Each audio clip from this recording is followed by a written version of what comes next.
France Maghreb 2, France Maghreb. Un petit coup de fil à un réalisateur de passage à Paris, réalisateur tunisien qui est avec nous par téléphone. Mahmoud Jenny, bonjour. Bonjour. Bonjour et bienvenue sur France Maghreb 2. Je suis ravi de vous accueillir parce que vous avez sorti un dernier film sur le racisme en Tunisie. On va y revenir dans un instant, mais avant toute chose, vous êtes quand même illustré quand même dans ce qu'on peut appeler la résistance. Vous êtes un critique et réalisateur.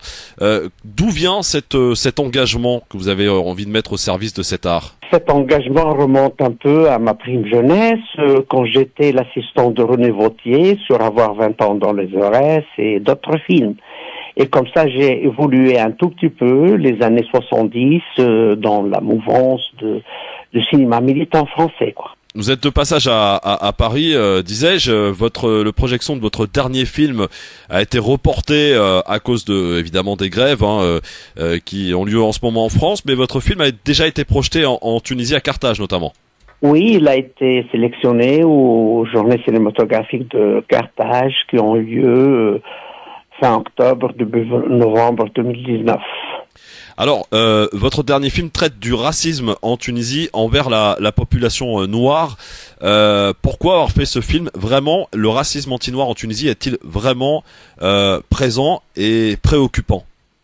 J'apporte une petite précision. Il s'agit d'un racisme tuniso-tunisien. Oui.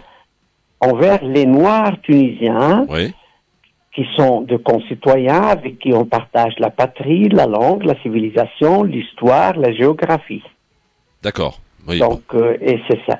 Et je suis parti. D'accord. Lui, le film, il se situe dans une thématique un peu large qui s'appelle Douleur et résistance, initiée par Coloquinte sur la torture en Tunisie, indépendante, de 56 à 2010, départ de Ben Ali, quoi. Oui. Warda, la passion de la vie, et ce troisième, non oui. En fait, je suis parti de la problématique suivante. La Tunisie, et ça c'est l'histoire qui parle, c'est moi. C'était le premier pays qui a aboli l'esclavage par un décret beylical, c'est-à-dire le bey, c'est l'équivalent du roi chez vous. Oui. Le 23 janvier 1846. Même dans l'éthique et dans la morale musulmane, il y a le prophète Mahomet, il a aboli l'esclavagisme et il a fait de tous ses adeptes, de tous les musulmans, des gens égaux, en droit et en devoir. Ouais.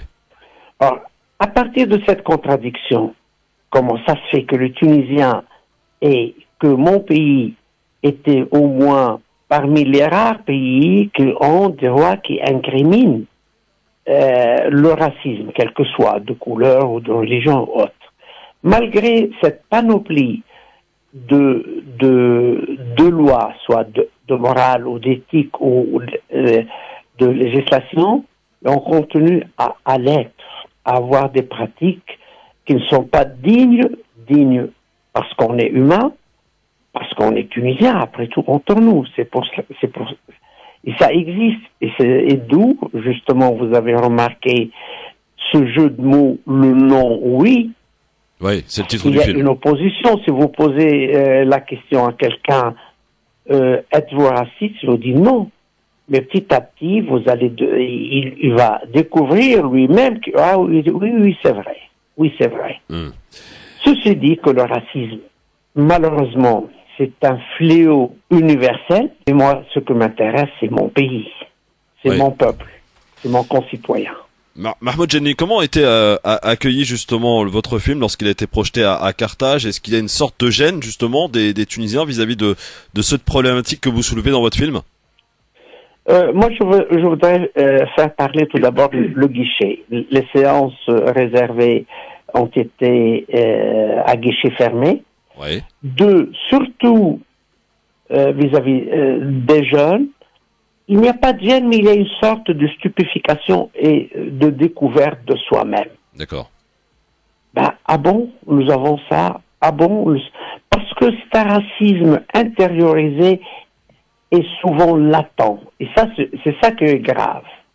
Il est dans notre jargon, d'ailleurs dans toutes les langues. Regardez, si on parle de jeudi noir, on parle de journée noire, on parle de ceci, et on a peur de tout ce qui est noir dans toutes les langues. La langue arabe, le dialecte arabe, regorge de mots rabaissants. Oui. Et c'est un peu là aussi, parce que parmi mes protagonistes, il y a une panoplie. J'ai fait appel à un sociologue pour essayer de décortiquer ce phénomène social et de responsabiliser pas uniquement les gens, mais tout le monde. L'État, de par ses lois, est responsable. L'éducation, de par ses programmes, il faut revoir les programmes scolaires. Il faut que l'image ou la présence du noir soit omniprésente dans les manuels de lecture et autres, et dans les programmes, et aussi les artistes. Mahmoud Jenny, finalement, est-ce que vous considérez que le politique, parce qu'il est important aussi, en fait suffisamment pour lutter contre ce fléau que vous dénoncez dans votre film? Le politique, je parle de cas tunisien, la Tunisie indépendante. C'est vrai que le racisme avant tout, c'est un racisme de classe, c'est un racisme d'argent avant tout. Mais nos concitoyens, nos amis, nos frères tunisiens qui ont accédé comme moi à l'école, parce que l'école c'était notre ascenseur social. Oui. Ils ont été privés. Jusqu'à maintenant, on n'a pas eu un ministre noir, un préfet noir. Vous voyez? Oui, la discrimination jusque dans la politique, quoi. Il y avait des sommités de compétences.